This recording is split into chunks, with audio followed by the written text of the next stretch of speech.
Yo brosis, selamat datang di BF. Bukan Blue Film, tapi Best Film. Jadi kali ini gue bakal menceritakan ke kalian sebuah alur film Jepang yang dirilis tahun 2004 silam dengan judul Konkurito. Dimana film ini terinspirasi dari sebuah kejadian nyata yang cukup kelam dan sempat bikin geger semua orang. Yaitu sebuah kasus tragis yang menimpa seorang gadis pelajar asal Jepang pada era tahun 1980-an, yang mana terjadi penculikan dan penyekapan selama 40 hari, dan dalam masa itu hari-hari yang dilalui gadis ini sangatlah menyedihkan. Karena tak cuma diculik, dia juga diperkosa berulang kali oleh beberapa orang, kemudian dianiaya secara sadis sampai akhirnya meninggal. Gimana? Penasaran? Oke, tunggu apa lagi? Ambil cemilan ala kadarnya, tuangkan minuman secukupnya, dan ini dia alur film Konkurito. Film dimulai dengan memperlihatkan 3 orang pemuda yang tengah mendorong tong di sebuah lapangan. Dan sekilas tampak isi dari tong tersebut adalah jasad seorang perempuan. Kemudian tampak seorang pemuda dengan ekspresi penuh penyesalan bernama Tatsuo Osugi. Pada suatu hari di sekolah, terlihat beberapa murid klub judo tengah berkumpul. Dan tak lama muncullah Tatsuo. Ternyata mereka ini adalah seniornya Tatsuo di klub judo dan bertujuan memanggilnya untuk membuat sebuah perhitungan.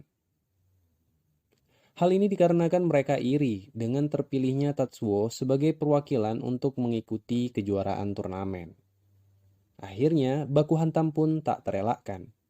Awalnya Tatsuo sempat memberikan perlawanan, namun karena dia kalah jumlah dan para senior ini main keroyokan, alhasil dia pun harus terbantai.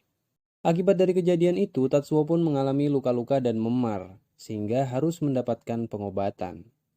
Di sisi lain, sang ibu yang terlihat khawatir berencana untuk melaporkan kejadian tersebut ke pihak sekolah dan kepolisian. Namun hal ini ditentang oleh Tatsuo, karena menganggap tindakan tersebut adalah sebuah hal yang memalukan baginya. Sang ibu yang terlanjur khawatir tetap memaksa Tatsuo untuk melapor. Alhasil hal ini membuat Tatsuo naik pitam lalu malah menghajar ibunya sendiri. Sungguh perilaku yang tidak patut untuk dicontoh. Dari sini terlihat bahwa Tatsuo ini adalah sosok pemuda yang temperamental dan merupakan anak yang sangat sulit diatur. Hal ini dipicu karena kondisi keluarganya yang tak lagi harmonis, di mana sang ayah dan ibu telah bercerai dan mungkin hal ini jugalah yang secara perlahan membentuk karakter negatif pada dirinya. Keesokan harinya terlihat Tatsuo yang sedang malas-malasan sambil menikmati udut di tempat di mana dia bekerja sekarang. Melihat hal ini, tak lama datanglah sang mandor untuk menegurnya. Dia mengatakan bahwa kalau Tatsuo terus bermalas-malasan, maka dia akan memecatnya. Karena tak mau kehilangan pekerjaannya, dia pun akhirnya bekerja kembali. Kemudian pada malam harinya Tatsuo sedang makan malam bersama pacarnya yang bernama Kyoko Mitsuyama. Terlihat di sana juga ada sang ibu dan adik dari Kyoko. Tujuan Kyoko mengajak ibunya makan bersama adalah tak lain untuk membicarakan soal rencana pernikahan dirinya dengan Tatsuo. Melihat anaknya yang masih sangat muda, ditambah lagi Tatsuo yang belum bisa meyakinkannya, ibunya pun terkesan keberatan dan mengatakan bahwa dia tahu yang terbaik untuk anaknya. Hal ini membuat Kyoko marah dan mengatakan bahwa ibunya tidak berhak menilai hubungan mereka. Karena faktanya, sang ibu juga gagal dalam rumah tangga dan berakhir dengan perceraian, yang menyebabkan sang ayah menikah lagi dan mereka menjadi keluarga broken home. Lalu Kyoko pun pergi begitu saja. Singkat cerita, pagi pun tiba. Tatsuo kembali dengan rutinitas pekerjaannya. Setelah seharian bekerja, pada malam harinya secara tak sengaja ia bertemu dengan Kyoko yang sedang bersama temannya. Lalu Tatsuo pun mengajak mereka untuk makan malam. Sesampainya di sana, Kyoko pun langsung menanyai Tatsuo soal persiapan pernikahannya. Mendengar ocehan sang pacar yang panjang kali lebar, secara tak sengaja Tatsuo pun membentak Kyoko. Sontak hal ini membuat Kyoko marah, lalu ia pun pergi. Dengan merasa kesal, Tatsuo pun pulang dan sempat berpapasan dengan ayahnya yang hendak pulang. Di mana sebagai anak, si Tatsuo ini nggak ada sopan-sopannya dan menganggap ayahnya sebagai angin lalu, dan kemudian ia pun masuk. Setelah masuk, ia pun melampiaskan kekesalannya akibat pertengkarannya dengan Kyoko tadi kepada ibunya. Tanpa segan-segan, si anak setan ini pun langsung menghajar dan menendang-nendang ibunya.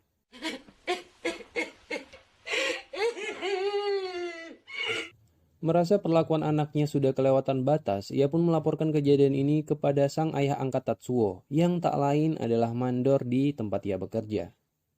Akibatnya, sang mandor pun mengambil keputusan agar uang upah dari hasil kerjanya akan diserahkan langsung kepada ibunya sebagai bentuk hukuman atas perlakuannya. Keesokan harinya Tatsuo pun kembali bekerja.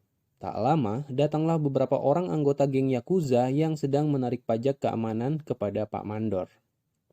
Dan ternyata salah seorang anggota Yakuza tersebut tak lain adalah teman lamanya Tatsuo, namanya Shimada. Kemudian Shimada pun mengajak Tatsuo untuk minum-minum bersama gengnya di sebuah klub malam. Sampai di sana, dia pun ditawari untuk bergabung di Yakuza dengan iming-iming penghasilan yang besar. Mengingat dia sedang mengumpulkan uang untuk biaya nikah, Tatsuo pun menerimanya. Tatsuo yang baru bergabung pun diberikan tugas untuk menjual barang-barang hasil curian dari geng tersebut. Mengetahui bahwa Tatsuo terlibat pekerjaan dengan geng Yakuza, Kyoko pun marah dan meminta Tatsuo untuk keluar dari sana. Tentu Tatsuo enggan, karena menurutnya kelak ia akan bisa mendapatkan penghasilan yang lebih besar. Melihat hal ini, Kyoko pun marah lalu menampar Tatsuo. Awalnya Tatsuo ingin membalas tamparannya, namun karena dia cinta dengan Kyoko, ia pun mengurungkannya dan akhirnya mereka pun baikan. Tak lama terlihat Tatsuo yang sedang menghadap bos dari geng Yakuza, di mana dia meminta izin untuk bisa keluar dari keanggotaan. Mendengar permintaan ini, sang bos Yakuza pun marah, lalu mengancam apabila Tatsuo berani untuk nekat keluar, maka dia tak segan-segan untuk membunuhnya. Sadar si bos tidak bercanda soal ancamannya, Tatsuo pun akhirnya mengurungkan niatnya. Pada keesokan harinya, Tatsuo diminta bertemu dengan bos Yakuza di kantornya. Sang bos berniat untuk membentuk sebuah kesatuan baru dalam struktur Yakuza bernama Geng Ryujin. Dan Tatsuo diminta untuk memimpin serta merekrut anggota di dalamnya. Singkat cerita, Tatsuo pun mulai berencana merekrut anggota. Dimulai dari Hiraoki Ozaki dan Tomomi Ikeda yang tak lain adalah temannya. Kemudian mereka pun berangkat ke rumah salah satu teman Ikeda yang tak lain adalah adik dari Kyoko, yaitu Takao Matsuyama, yang kebetulan tinggal bersama ibu tirinya. Kemudian Tatsuo pun memutuskan untuk menjadikan kamarnya sebagai markas dari geng Ryujin. Setelah anggotanya terbentuk, Tatsuo dan anggotanya pun mulai melancarkan pekerjaan kotornya, mulai dari menganiaya orang, menjambret, sampai tindakan pencabulan dan pemerkosaan. Berdasarkan pengaduan dan laporan dari korbannya, akhirnya Tatsuo pun diminta untuk ke kantor polisi kemudian diinterogasi. Karena pihak kepolisian tidak memiliki bukti yang cukup kuat, akhirnya Tatsuo pun tidak bisa ditahan dan akhirnya dibebaskan. Singkat cerita, malam pun tiba. Tatsuo yang sedang bersama anggotanya tak sengaja melihat ada seorang gadis SMA tengah lewat di depannya dengan menggunakan sepeda. Namanya adalah Misaki. Tanpa pikir panjang, ia pun menyuruh rekannya untuk menendang Misaki yang tengah mengendarai sepeda. Alhasil, Misaki pun terjatuh dan datanglah Tatsuo yang berpura-pura simpati padanya. Sampai ketika jalan sudah sepi, Tatsuo pun mulai mengintimidasi dan memaksa Misaki untuk mengikuti dirinya. Karena takut akan ancaman dari Tatsuo, Misaki pun terpaksa menurutinya. Kemudian Tatsuo pun membawa Misaki ke sebuah hotel dan terjadilah aksi pemerkosaan.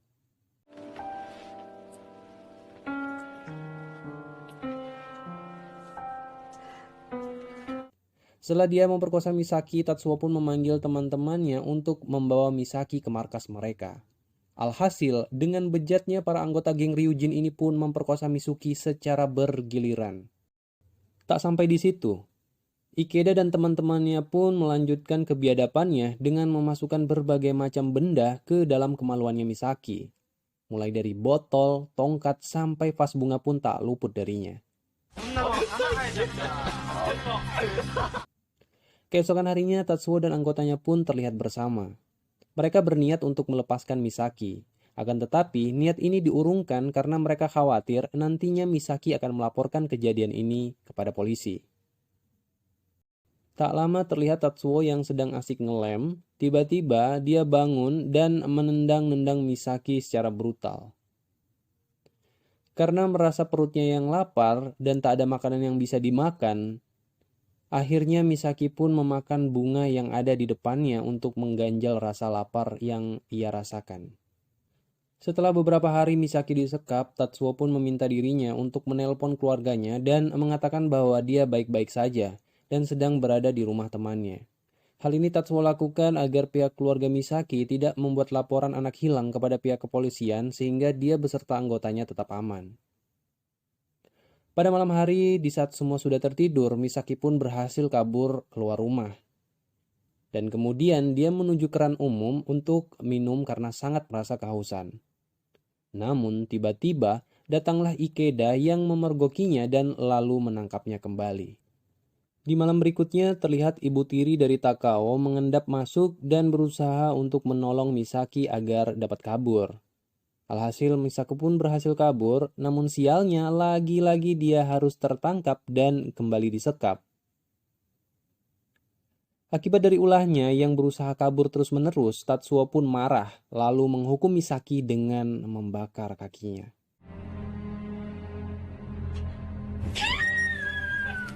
Alhasil Misaki pun kesakitan dan mengalami luka bakar di kakinya, yang tentu ini sangat amat menyakitkan.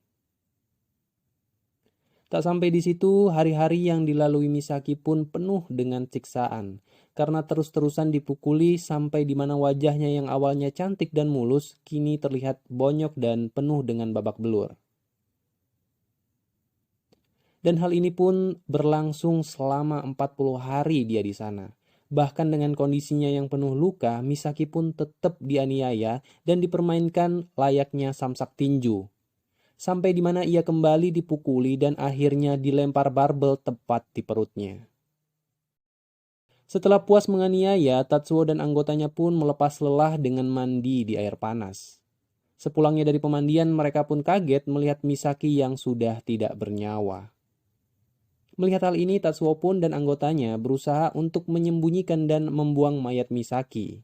Tak lama ia pun pergi menemui ayah angkatnya, yaitu Pak Mandor, untuk meminta sebuah tong kosong dan semen, yang mana dia berniat untuk memasukkan jasad Misaki ke dalam tong lalu menyemennya. Singkat cerita, terlihat Tatsuo dan kedua anggotanya tengah memasukkan jasad Misaki ke dalam sebuah tong dan mulai menyemennya. Kemudian kita pun kembali pada scene awal di mana terlihat 3 orang pemuda yang sedang mendorong tong, yang faktanya itu adalah Tatsuo, Ozaki, dan Ikeda yang tengah berusaha untuk membuang jasad Misaki yang sudah mereka semen di dalamnya. Setelah kejadian itu, akhirnya Tatsuo dan rekan-rekannya pun ditangkap oleh pihak kepolisian atas tindakan yang telah ia lakukan bersama teman-temannya. Di akhir film kita akan melihat tempat di mana mayat Misaki ditemukan penuh dengan karangan bunga, yang mana bunga ini berasal dari masyarakat yang simpati terhadap kemalangan yang dialami oleh Misaki. Dan film pun tamat.